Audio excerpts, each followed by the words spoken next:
남자 쪽에서 만약에 이거를 느껴. 근데 여자가 안 느꼈다면 여자는 계속 붙일 거 아니야. 그러면 이 남자는 더 짜증나는 거야. 아 진짜 짜증나 죽겠네. 그러면서 편안하게 누워서 쉬거나 친구들 만나서 술이나 한잔 하거나 아니면 그냥 PC방 가서 게임을 하거나 이게 편한 거야. 이제 날씨도 추워지고 연말이 되고 막 뒤숭숭하다 보니까 보내주시는 사연 중에 이별을 했다거나 아니면 남자친구와의 관계가 좀 소원해졌다 이런 사연들이 굉장히 많은데 아 너무 웃겨. 아 연말이 되면 더 붙어야지 왜 사이가 그래. 그러니까요. 그 권태기라는 게 남자들에게 찾아오는데 권태기가 오는 이유가 뭘까? 권태기는 일단 결혼한 부부한테도 나타나고 오래된 연인한테도 나타나고 우리 생각에는 별로 오래되지 않은 연인한테도 나타나는 게 권태기인 것 같은데 근데 권태기를 느꼈다는 거는 권태기가 어떤 양상을 갖고 있다는 거잖아. 어쩔 때 권태기를 느껴?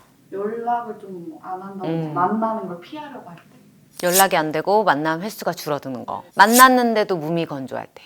그 옆 테이블을 막 관찰해봤었어. 아무 말도 안 하고 각자 핸드폰만 보고 30분, 1시간 있는 커플도 있어. 그런 거 보면 노말해 보이진 않지? 그런 증상도 있고. 그 다음에 같이 있어도 외로운 느낌. 각자 느껴지잖아. 그 필링. 그 느낌 느껴지는 거. 그리고 솔직히 얘를 만나느니 친구 만나는 게 더 편하다고 느껴질 때. 스스로가 느낄 수도 있고 상대가 느낄 수도 있고. 이런 것들의 모습을 보이는 게 권태기라고 나는 생각하는데 권태기가 나타나는 이유는 사실 크게 딱 두 가지야. 남자가 권태기를 느낄 때 첫 번째, 남자들은 일단 시각이 크다고 하잖아. 외적인 모습이 변했을 때야. 결혼한 부부들이 나한테 뭐 어떻게 해야 돼요? 어떤 결혼에 대한 삶을 어떻게 해요? 뭐 아이가 태어났는데 어떻게 이런 질문을 하면 나는 항상 다 제쳐놓고 애를 낳건 애를 안 낳건 뭐 어떤 상황에 처했건 돈이 있건 없건 간에 본인을 최대한 가꿔라라고 난 얘기해. 뭐냐면 일단 외적 프레임, 내가 외적인 게 바뀌었어. 그러면 틀어질 수 있거든. 되게 서운한 말 같지. 근데 그 상황이 뭐 내가 임신을 해서 배가 나오고 뭐 이런 걸 말하는 게 아니야.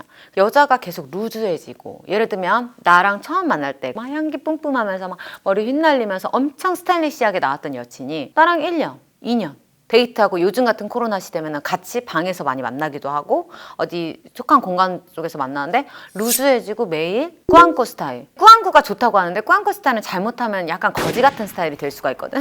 되게 중요해. 오히려 꾸안꾸가 더 꾸며야 돼. 그래서 그 스타일링을 했고 계속 나타나고 맨날 머리 긁고 머리 안 감고 머리 묶고 뭐 모자 쓰고 매일매일 이렇다 보면은 사람이라는 게 여자나 남자는 똑같아. 매력적으로 덜 느껴지거든. 이 사람에 대한 감정이 변했다기보다는 성적 어필이 안 돼. 근데 내가 원래 좋아했던 다른 이성을 보면 눈이 돌아가지. 그러니까 만나도 별로 그냥 귀찮은 거야. 그 사람이 좋다 나쁘다 이게 착한 거다 나쁜 거다 이건 정말 해서는 안 될 짓이다 이런 걸 판가하기 전에 권태기가 오는 이유 중에 하나라는 거야. 그 외모적인 게 차지하는 부분이 되게 커. 결혼해서도 막 살이 찌고 막 이러는 분들이 많아. 내 주변에도 갑자기 결혼하더니 막 살이 붓고 막 이런 친구들이 있어. 마음이 편해서 그럴 수도 있고 그런데 잠깐 일시적인 것도 있고 뭐 병적인 이유로 그럴 수도 있겠지만 언젠가 인간은 다 늙고 취약해질 수 있거든. 근데 이런 걸 하면 부단히 노력하란 말이야. 그런 사람한테는 계속 섹스 어필이 되고 이성적인 매력이 계속 발동을 할 수밖에 없어. 이게 첫 번째 이유. 그리고 두 번째 이유. 이 사람의 마음이 변했다기보다는 힘들어서. 되게 슬픈 말인데 우리 현대인이잖아. 안 힘들어? 힘들어. 남자들은 더 크게 와. 물론 요즘 세상이 변해서 여자도 적극적인 연애를 많이 임한다고 하지만 남자들에 대한 그 연애 초창기의 그 책임감, 남자가 뭔가 끌어야 된다는 이 부담이 있거든. 이 여자 마음을 사로잡기 위해서 막 하다 보니까 에너지가 고갈된 거야. 에너지가 고갈되니까 이제 좀 쉬고 싶어. 근데 여자들이 뭐라 그래? 변한 것 같아. 얘기하잖아. 레퍼토리가 뻔해. 근데 우리가 잘 생각해보자. 기분이 좋을 때가 있잖아. 내가 오늘 막 기분 막 좋아. 프레쉬하고 막 잘 자고 막 너무 좋아. 그런 날 엄마가 막 잔소리 그랬어요 엄마.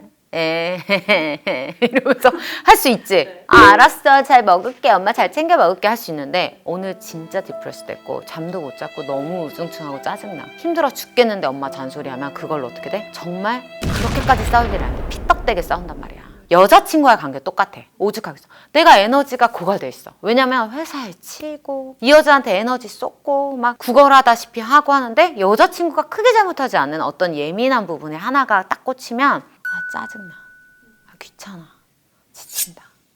이렇게 되는 거야. 정신적, 육체적으로 다 고갈된 에너지가 방전된 사람한테 어떤 성적인 그런 욕구나 이거는 완전 없어져. 왜냐면 내가 잠도 못 자고 정신적으로 피폐해지고 힘들어 죽겠고 에너지가 방전됐는데 뭐가 들어오겠니? 그러니 더 쌓아주고 여자는 서운한 거야. 같이 권태기가 오는 커플이 있고 한쪽만 오는 경우가 있어. 근데 지금 주제가 남자가 권태기가 오는 이유잖아. 남자 쪽에서 만약에 이거를 느껴. 근데 여자가 안 느꼈다면 여자는 계속 붙일 거 아니야. 그러면 이 남자는 더 짜증나는 거야. 아 진짜 짜증나 죽겠네. 이렇게 되는 거야.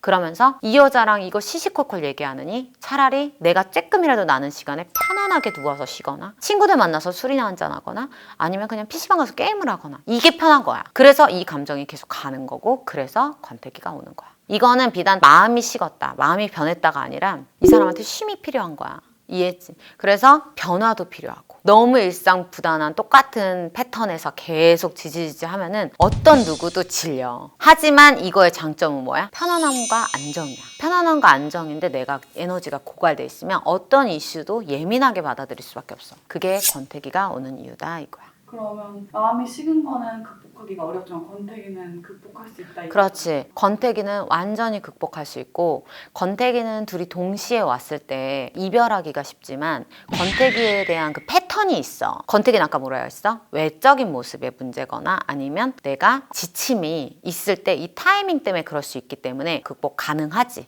에너지는 어떻게? 충전하면 되는 거야. 그리고 1번은 내가 변화를 주고 가꾸고 노력하면 되는 거야. 그런데 이거조차 남자가 권태기가 왔을 때 여자 쪽에서 그걸 받아들이지 못하면 내가 왜 이렇게까지 해야 돼? 그거 잘못된 생각 아니거든? 그러면 헤어지는 거고 나 노력해서 이거 극복해낼래. 그럼 극복할 수 있는 거야. 이거는 마음이 식은 거라는 증거는 아니기 때문에. 그럼 만약에 여자친구 입장으로서 내 남자친구가 지금 권태기를 겪고 있다고 하면 뭐 극복할 수 있는 방법이 엄청 많겠지만 꼭 해야 되는 뭔가 자세라든지 태도 같은 게 있을까요? 그거는 다음 시간. To be continued.